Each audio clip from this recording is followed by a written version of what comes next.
Welcome to GCP Class 8. Today we are going to explore Kubernetes architecture.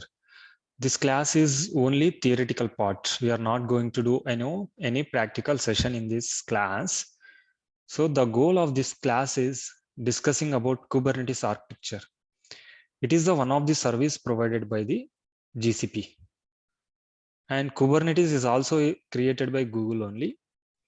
So to explain architecture, let me take Paint, and Kubernetes is also called as K8s. Another name of Kubernetes is K8s. So the prerequisite for Kubernetes is a Docker.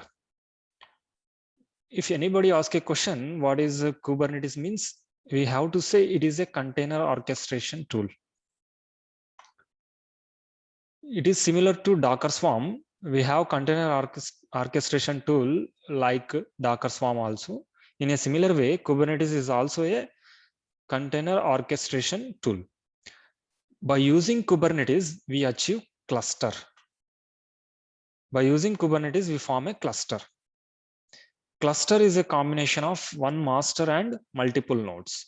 Let me take a Paint to explain this architecture. So imagine this is at the top level, this is a cluster. So this is a cluster.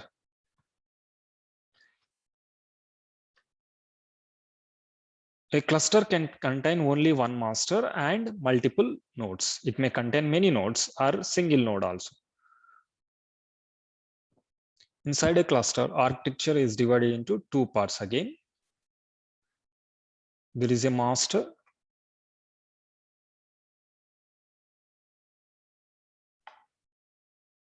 and node also. You can have multiple nodes in a single cluster. It's a node.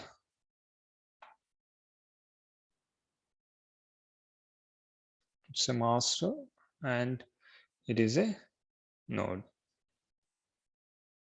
Now inside node, we have still four more important blocks, very important blocks.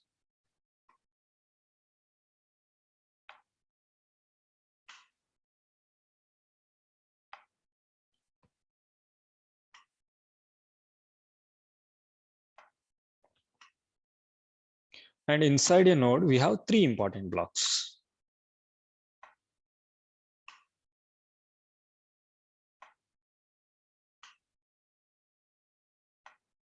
So what are the names of these blocks means?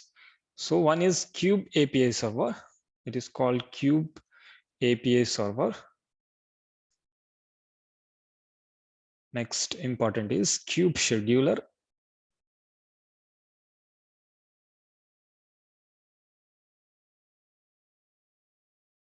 Controller manager.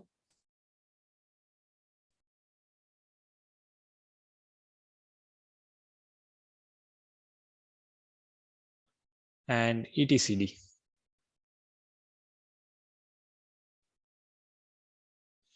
And node contains kubelet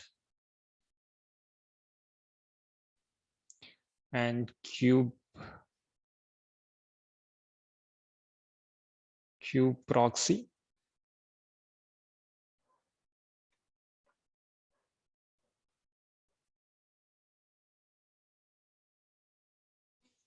And next is third one is container engine. It's a container engine. So this is our architecture. Kubernetes architecture is simply one cluster. Cluster is divided into one master, and there may be a multiple nodes. So, and master contains Kube API server, Kube scheduler, controller manager, and etcd. Let me explore what are these blocks. So as a DevOps engineer, you create a YAML file. YAML file is also called as a definition file or manifestation file. So you are going to provide that file to Kube API server. So we are going to provide YAML file to the Kube API server. It's a coding. YAML is a coding where it contains all the information regarding what container information. So you are going to supply AML file to Kube API server, and this Kube API server takes this AML file and pass to the Kube scheduler. It is going to give to the Kube scheduler. It is the duty of Kube scheduler to create containers. So who creates containers in Kubernetes means Kube scheduler with the help of agent. It will take the help of agent. What is the agent here means kubelet is the agent. So in node, what is the block which communicates with master means kubelet is the block which communicates with the master. So where containers are going to created means in node itself. It is very important question. No, containers cannot be created in master. Containers are going to created in a node itself. Next, controller manager. What is controller manager means? The duty of control manager is always it monitors the containers. There should exist actual state should always actual state always equal to the desired state. For example, my desired state is 3 containers, but actual state is 2 containers.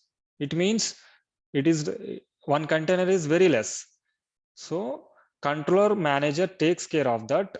Every time desired state always equal to actual state. So my desired state, I required 3 containers. I need only 3 containers. It should not go to 2 containers. It should not, 1 container should not be decreased.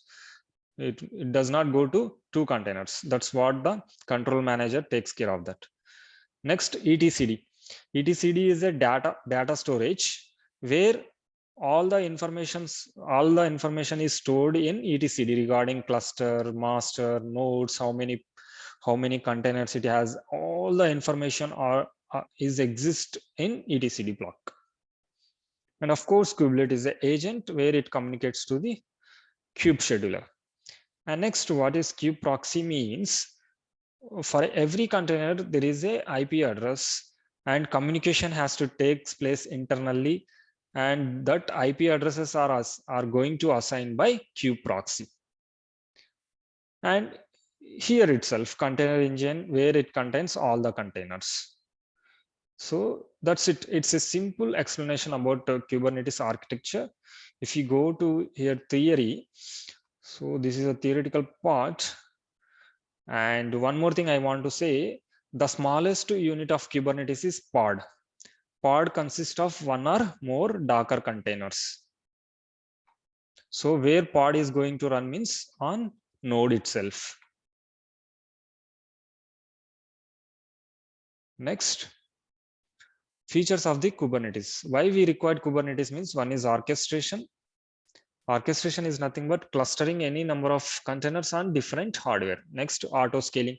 Auto scaling is very important feature of current market. Whenever you require, we need a servers. Whenever if you don't require, server should be terminated automatically. That's what auto scaling. And auto healing. When there is a failover scenario, it has to rectify that failover scenario. That's what auto healing is. New containers in place of crashed containers, similar to handling failure scenarios in Docker Swarm. Next, load balancing.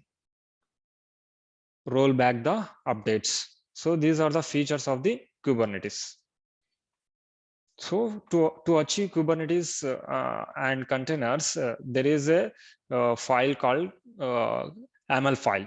What this AML file contains means number of nodes you want. So for example, if I want 3 nodes, we have to mention in AML file itself. Each node contain how many pods.